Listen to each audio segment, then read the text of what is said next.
and welcome to another bite-sized episode of the SportsGrad podcast, proudly supported by Deakin University. Each Thursday, we give you the tactics you can use to land a dream job in sport.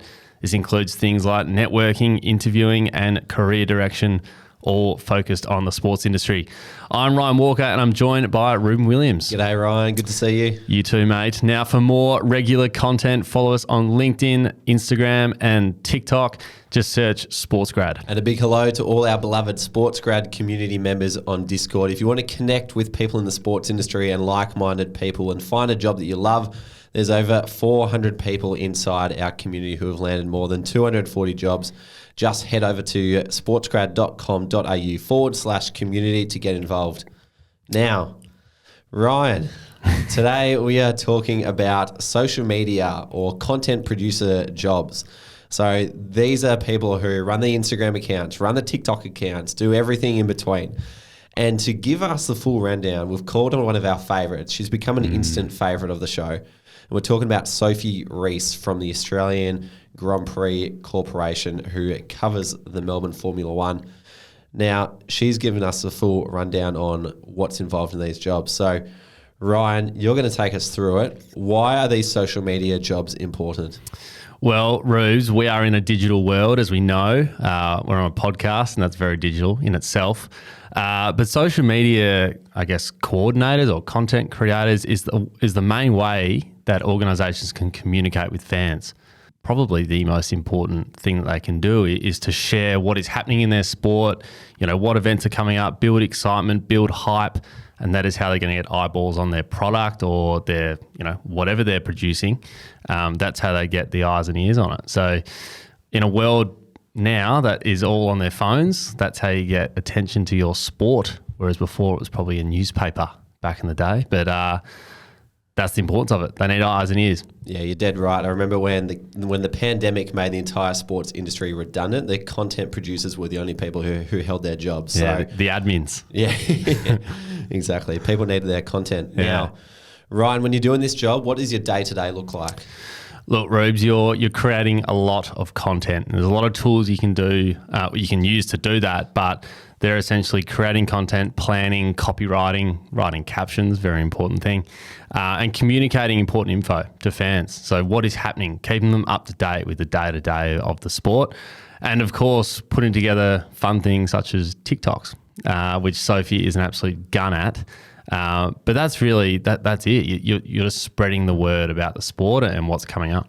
Yeah, absolutely. If you want to see some of that fabulous TikTok content, head to @OzGP for some of Sophie's finest work. The admin's been found. Yeah, it's one of those funny things. Yep. Now, Ryan, when you're in this role, who do you work with? Well, there's a lot of stakeholders with content creation. I think number one would be the fans. You're constantly talking to them in terms of the posts you're doing, you're replying to comments, you're basically keeping an eyes and ears on the ground of what's happening in your fan base. You're also talking to the athletes that are involved in your sport. You're talking to stakeholders inside your organisation just to make sure everything that you're producing is correct and I guess relevant to the time that you're posting it. You're also working with sponsors and partners. So a massive part of working in sport is creating content alongside sponsors that both elevates your brand, but also their brand as well. So there's a lot of, I guess, working alongside them to produce that. And then as well, you're talking to advertising agencies as well. So a lot of organisations use agencies to come up with content strategies and actual content production and things like that. So as you can see, there's a lot of different stakeholders, all from the fans right up to the top. So, yeah. Wide-ranging group of people there. Now, I'd imagine these content curators would really collect the lanyards and the accreditation badges. But where do you do the job when you're in this role?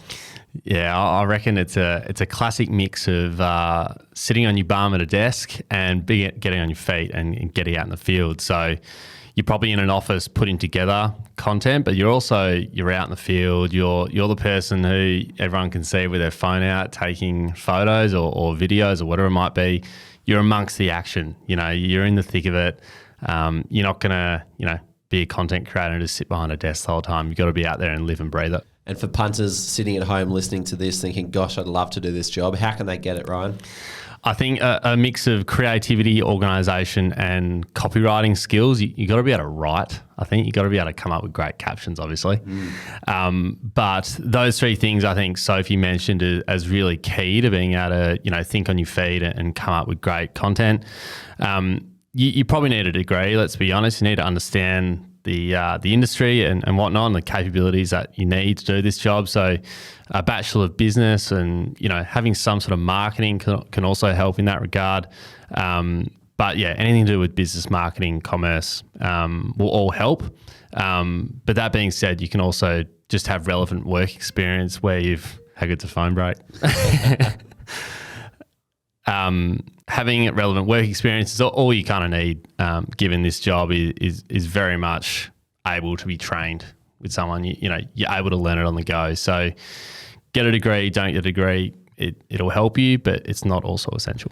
Yeah, I remember Max Abbott from the ICC T20 World Cup. When we interviewed him, he's in a communications role. He came out of a journalism degree. He said a lot of people doing journalist degrees were ending up in social media. Yeah. That he couldn't end up getting writing jobs in the paper, so they were getting social media jobs and running the Twitter account. So totally another degree that can be helpful. Well, it also stems from being able to tell a story, I think, as well. That's kind of what they're doing. They're telling a story about what's happening out there. And a lot of it is just a photo of something, but there's also other pieces like articles and things like that they want to link content to. So that you've got to be able to link the two together and share the stories of the sports industry. So that's what makes it fun, I think. Yeah, absolutely. Fantastic. Thank you for that, Ryan. And thank you for Sophie for sharing all the ins and outs of social media roles. If you want to hear from Sophie herself, head over to episode 197 of the podcast. And if you want to connect with us on LinkedIn, be sure to jump across there and give us an ad. Or if you want to connect with other people in the sports grad community, working in the sports industry, head over to sportsgrad.com.au/community to join, or you can head to the link in our show notes to get involved. Also, if you love the show, we would love it if you rated the show 5 stars wherever you listen to your podcast. Subscribe on Apple or follow on Spotify. Thank you for listening, and we shall see you next time.